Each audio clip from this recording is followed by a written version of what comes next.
আসসালামু আলাইকুম। বাংলাদেশের বর্তমান বন্যা পরিস্থিতি খুবই ভয়াবহ। কয়েকদিনের টানা বর্ষণ এবং ইন্ডিয়ার যে ডুমুরবাঁধ আছে কোনো প্রকার নোটিশ না দিয়েই সেই ডুমুরবাঁধ ছেড়ে দেওয়ার কারণে রাতের আঁধারেই বাংলাদেশের কয়েকটি জেলা পানিতে প্লাবিত হয়ে যায়। রাতের আঁধারে ডুমুরবাঁধ ছেড়ে দেওয়ার কারণে সাধারণ মানুষ পারেনি তাদের নিরাপদ স্থানে যেতে, পারেনি তাদের হাঁস মুরগি গরু ছাগল এবং মাছের খামারগুলোকে রক্ষা করতে। আমরা যারা নিরাপদ স্থানে আছি সকলেই আমরা বন্যার্তদের জন্য দোয়া করি আল্লাহ তাআলা যাতে তাদেরকে এই সমস্যা থেকে খুব দ্রুত উদ্ধার করে, এবং আমরা আমাদের নিজেদের সাধ্যমতো চেষ্টা করব বন্যার্তদেরকে সাহায্য করার জন্য।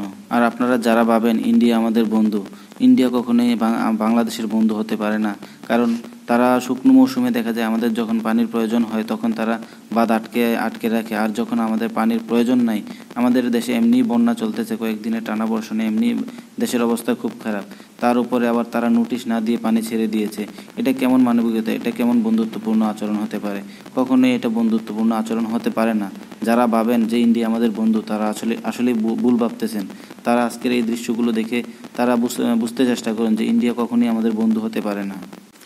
আমি বর্তমানে যে জায়গাটিতে দাঁড়িয়ে আছি এটা হচ্ছে কুমিল্লা জেলার লাকসাম উপজেলা শহরের পাশেই একটি গ্রাম।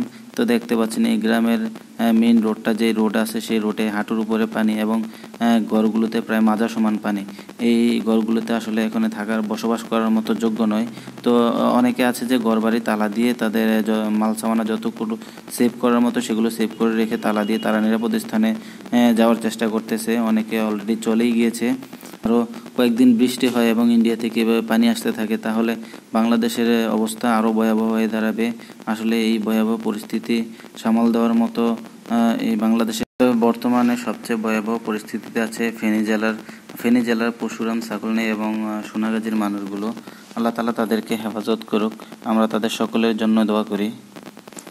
রিপাবলিক বাংলা নামে একটা চ্যানেল আছে ইন্ডিয়াতে। আজকে সেই চ্যানেলটা কোথায়? সেই চ্যানেলটাতে কয়েকদিন প্রচার করা হয়েছিল বাংলাদেশের কোটা আন্দোলনের সময় যে কয়েকটা প্রচার করা হয়েছিল যে তাদের যে সংখ্যালঘু বাইরে আছে তাদেরকে নাকি বাংলাদেশিরা মেরে ফেলছে। বর্তমানে তো এখন তাদের চ্যানেলটা কোথায় গেল? এখন যে তারা দেখতেছে না যে তাদের পানি ছেড়ে দেওয়ার কারণে তাদের সংখ্যালঘু যেই বাইরে আছে তাদের কতটা ক্ষতি হচ্ছে, এটা কি এখন তারা দেখতে পাচ্ছে না? তারা নিজের হাতে তাদেরকে কিভাবে হত্যা করতেছে। সো এখানে দেখতে পাচ্ছেন যে আমাদের বাংলাদেশের যে হাইওয়েগুলো আছে, কুমিল্লা নোয়াখালী হাইওয়ে এবং ঢাকা চিটাগাং হাইওয়ে, এই হাইওয়েগুলোর অবস্থা খুবই খারাপ। গাড়ি চলাচল প্রায় বন্ধ হয়ে গিয়েছে, কারণ এই রাস্তাগুলোর উপরেও পানি উঠে গিয়েছে। লোকজন মেইন রাস্তার উপরেই মাছ ধরতেছে জাল দিয়ে। তো খুবই ভয়াবহ অবস্থা বাংলাদেশের। আপনারা সকলেই বাংলাদেশের মানুষের জন্য দোয়া করবেন। যারা নিরাপদ স্থানে আছে তারা সকলেই বাংলাদেশের মানুষের জন্য দোয়া করবেন, যাতে এই সকল সমস্যা থেকে তারা খুব দ্রুত মুক্ত হতে পারে। এবং আমরা চাই ইন্ডিয়ার পক্ষে ব্যবস্থা নেওয়া হোক, কারণ নোটিশবিহীন কেন তারা বাঁধ ছেড়ে দিয়েছে। নোটিশবিহীন বাঁধ ছেড়ে দেওয়ার জন্য তাদের উপরে কঠোর ব্যবস্থা নেওয়া হোক। আমাদের দেশে ইন্ডিয়ান যে পণ্য আছে এগুলোকে বয়কট করা হোক। ইন্ডিয়া থেকে সকল ধরনের আমদানিকৃত সকল ধরনের প্রোডাক্ট বয়কট করা হোক। আপনারা সবাই এগুলো বয়কট করবেন, ইন্ডিয়ার প্রোডাক্ট। বর্তমান 2024 সালের বন্যার পিছনে সবচেয়ে বড় হাত হচ্ছে ইন্ডিয়ার। আমার মনে হয় এখানে কোনো ষড়যন্ত্র কাজ করেছে। এখানে এত বড় বন্যার পিছনে সবচেয়ে বড় হাত হচ্ছে ইন্ডিয়া। তারা কিভাবে নোটিশ না দিয়ে তাদের এই ডুমুরবাঁধ ছেড়ে দিয়েছে, এটা কখনো মানবিকতার পরিচয় হতে পারে না। তারা কখনোই বাংলাদেশের বন্ধু হতে পারে না। আপনারা সকলেই তাদের এগুলোর বিরুদ্ধে রুখে দাঁড়ান।